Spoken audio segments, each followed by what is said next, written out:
मित्रों, गौमाता को रोटी खिलाने से हमें कौन सा पुण्य मिलता है और हमें गौमाता को रोटी खिलानी चाहिए।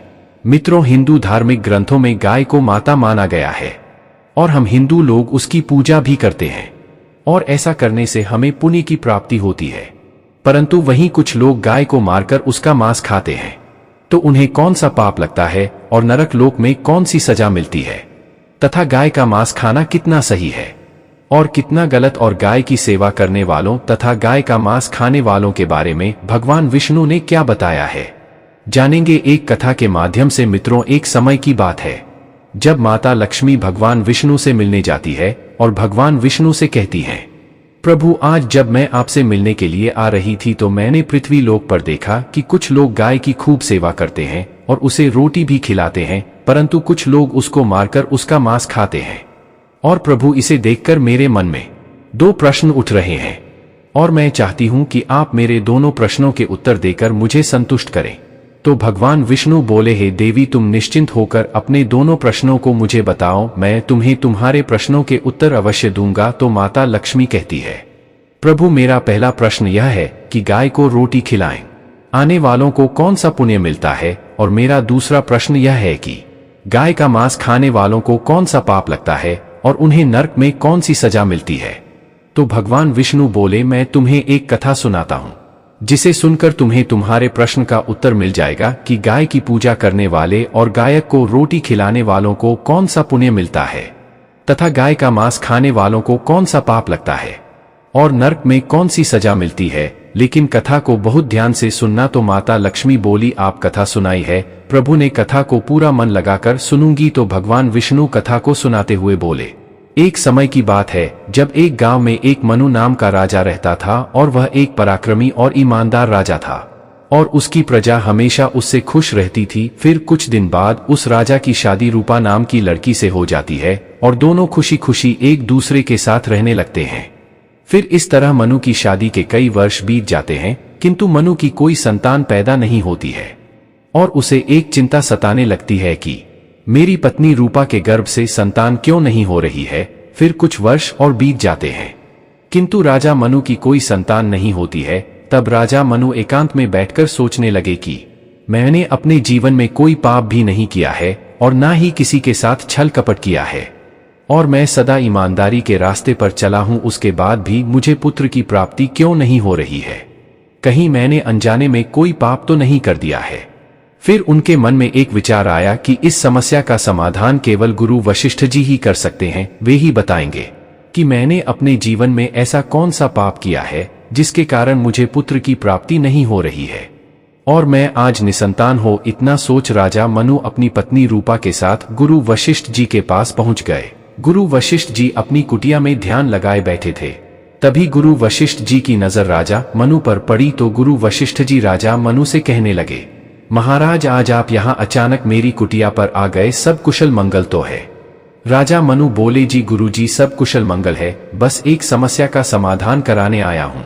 गुरु वशिष्ठ जी बोले, कौन सी समस्या महाराज। तो राजा मनु ने कहा, गुरुजी, हम दोनों की शादी को कई वर्ष बीत गए हैं, किंतु अभी तक हमें कोई भी संतान की प्राप्ति नहीं हुई है। क्या मैंने अपने जीवन में कोई पाप किया है जिसके कारण मुझे आज तक संतान की प्राप्ति नहीं हुई है और मैं आज भी निसंतान हूँ मैं हो। फिर महर्षि वशिष्ठ कहते हैं, हे राजन, आप चिंतित ना हो, मैं अवश्य आपकी सहायता करूंगा। फिर महर्षि वशिष्ठ अपनी दिव्य दृष्टि से राजा मनु के भूतकाल में हुए पापों को देखने लगते हैं। तो उन्हें राजा मनु द्वारा भूतकाल में किए गए एक पाप के बारे में पता चलता है। तो महर्षि वशिष्ठ राजा मनु से कहते हैं, हे राजन, आपने एक बहुत बड़ा पाप किया है जिसका आपको ज्ञान नहीं है। तो राजा मनु बोले, गुरुजी, मैंने कौन सा पाप किया है। तो महर्षि वशिष्ठ जी बोले, कुछ दिनों पहले जब आप अपने राज्य से लौट रहे थे, तभी रास्ते में एक पेड़ के नीचे एक गाय और उसका एक बछड़ा खड़ा था जिसे आपने अनदेखा कर दिया था। वह गाय और बछड़ा बहुत भूखा प्यासा था, जिसे न तो आपने कुछ खिलाया और न ही उसे पानी पिलाया था और आप उसको देखकर आगे बढ़ गए थे और उस गाय ने आपको पुकार भी लगाई थी, किंतु आपने उसकी पुकार को अनसुना कर दिया और आपका ऐसा बर्ताव देखकर उस गाय को आप पर क्रोध आ गया था और उस गाय ने क्रोध में आकर आपको श्राप दे दिया था, जिसके कारण आपको संतान की प्राप्ति नहीं हो पा रही है। गुरु वशिष्ठ जी की यह बात सुनकर राजा मनु बहुत दुखी हुए और अपने मन में सोचने लगे कि मुझसे बहुत बड़ा पाप हो गया है। यदि उस दिन मैंने उस गाय को भोजन करा दिया होता और उसको अनदेखा न करता तो आज मुझे भी संत धान की प्राप्ति होती है। फिर इस तरह अपनी गलती का पश्चाताप करते हुए राजा मनु गुरुजी से कहने लगे, गुरुजी, गाय के श्राप से मुक्ति होने का कोई उपाय बताइए, जिससे आगे चलकर मुझे भी संतान की प्राप्ति हो सके। और मैं जानता हूं कि मैंने बहुत बड़ा पाप किया है, परंतु इससे मुक्त होने का कोई उपाय बताइए। मैं इस पाप के लिए जो भी पश्चाताप करना पड़े मैं करने को तैयार हूं। फिर महर्षि वशिष्ठ कहने लगे, हे राजन, आप चिंतित न हो, मैं इस पाप से मुक्ति होने का कोई उपाय सोचता हूं।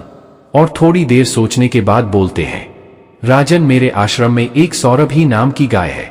आप उसे अपने साथ ले जाइए और अपनी पत्नी के साथ मिलकर उस गाय की सेवा कीजिए तथा उसकी पूजा कीजिए। वो आपकी सेवा से प्रसन्न होकर आपको पुत्र प्राप्ति का वरदान अवश्य देगी। गुरु वशिष्ठ जी यह बात कह ही रहे थे, तभी वशिष्ठ जी की वह गाय वहां पर आ जाती है और गाय को अपनी ओर आता देखकर महर्षि वशिष्ठ बोले, हे राजन, आप भाग्यशाली हैं। देखिए कैसे यह गाय अपने आप चलकर यहाँ आ गई है। आप इसे अपने साथ ले जाइए और इसकी खूब सेवा कीजिए। यह निश्चित ही आपके दुख दूर करेगी और आपको उस श्राप से मुक्त करेगी। और इस तरह गुरु जी के कहने पर राजा मनु उस गाय को अपने साथ ले जाते हैं और उसे अपने महल में बांध देते हैं। फिर उसको भोजन कराते हैं और उसकी पूजा करते हैं। फिर गाय को प्रतिदिन चराने के लिए जंगल लेकर जाने लगे और उसको चरने के लिए जंगल में छोड़ देते और उसके पीछे पीछे खुद भी चलते रहते थे। फिर जब गाय घास चर लेती थी तो एक पेड़ के नीचे बैठ जाती थी और राजा मनु तालाब से उसके लिए पानी लाते और उसे अपने हाथों से पिलाते थे। फिर इस तरह राजा मनु उस गाय की खूब सेवा करने लगे और उसे रोज हरा भरा चारा खिलाते थे तथा उसको रोज नहला धुलाकर उसकी पूजा भी करते थे। इस प्रकार उस गाय की सेवा करते करते राजा मनु को 20 दिन बीत गए। फिर 21 दिन राजा मनु गाय को चराने के लिए जंगल लेकर गए और रोज की तरह उसको जंगल में चने के लिए छोड़ दिया और एक पेड़ के नीचे जाकर बैठ गए। और फिर पेड़ के नीचे बैठे बैठे उन्हें नींद आ गई और वह वहीं पर सो गए। फिर जब नींद खुली तो उन्होंने देखा गाय वह यहाँ पर नहीं थी। तो वह गाय को इधर उधर जंगल में ढूंढने लगे तो उन्होंने देखा कि गाय एक विशाल पर्वत पर चढ़ गई थी। फिर वो भी उस पर्वत पर गए, तभी अचानक से एक सिंह ने आकर उस गाय को बलपूर्वक दबोच लिया और गाय जोर से बोली, महाराज मेरी रक्षा करो। तो राजा मनु ने गाय की तरफ देखा तो गाय की आंखों से आंसू थे, जिसे देखकर राजा मनु बहुत व्याकुल हुए और उन्होंने तुरंत ही अपना बाहर निकाला और उस शेर की तरफ तान दिया। तभी राजा मनु का शरीर जैसे बर्फ की तरह जम गया हो, उनकी शक्ति क्षीण हो गई, उनका सारा बल शून्य हो गया। तभी वो शेर बोला, महाराज आज मेरे ऊपर प्रहार करने की शक्ति आप में नहीं है, क्योंकि भगवान भोलेनाथ मेरी ही पीठ पर पैर रखकर नंदी पर विराजमान होते हैं। इसीलिए तो मुझे नहीं मार सकते हो। यदि मारने की चेष्टा भी करोगे तो निष्फल रहोगे और भलाई इसी में है कि तुम यहाँ से लौट जाओ। विधाता ने इस गाय को आज मेरा भोजन बनने के लिए भेजा है, इसीलिए आज मैं इस गाय को मारकर खाऊंगा और अपना पेट भर होगा। इसीलिए तो इस गाय की रक्षा मार करो और इसे मेरे पास ही रहने दो, क्योंकि आज का मेरा भोजन यह गाय ही है। उस शेर की ये बात सुनकर राजा मनु बोले थे, सिंह राज कृपया आप इस गाय को ना मारें, यह गाय महर्षि वशिष्ठ जी की है और उन्होंने मुझे इसकी सेवा करने के लिए दी है और इसीलिए इसकी रक्षा करना मेरा परम कर्तव्य है। इसीलिए आप इस गाय को नहीं मार सकते हैं और मैं इस गाय को इस हाल पर मरने के लिए छोड़कर नहीं जा सकता। आप इसके बदले मेरे प्राण ले लीजिए, मुझे मारकर अपना भोजन कर लीजिए, किंतु इस गाय के प्राण बख्श दीजिए। इस गाय का एक बछड़ा भी है जो मेरे घर पर है, वो इस गाय के आने की राह देख रहा होगा। यदि आपने इसे मारकर खा लिया तो जरा सोचिए उस बछड़े का क्या होगा। इतना कहकर राजा मनु उस शेर के सामने हाथ जोड़कर बैठ गए और आंखें बंद की। फिर अचानक से राजा के कानों में आवाज सुनाई पड़ी, पुत्र उठो, मैं तुम्हारी सेवा से अत्यंत प्रसन्न हूं। यह सुनकर जब राजा मनु ने आंखें खोली तो देखा कि उनके सामने वह गाय खड़ी थी और शेर कहीं नजर नहीं आ रहा था। तब वह गाय राजा से कहने लगी, हे राजन, यह सब मेरी ही माया रची हुई थी। मैं तुम्हारी परीक्षा ले रही थी कि तुम मेरी रक्षा करने के लिए क्या कर सकते हो और तुमने मेरी रक्षा के लिए अपने प्राणों को दांव पर लगा दिया। यह देखकर मैं प्रसन्न हो। मांगो, तुम्हारी क्या मनोकामना है? जो भी मनोकामना है मुझे बताओ, मैं अवश्य पूरी करूंगी।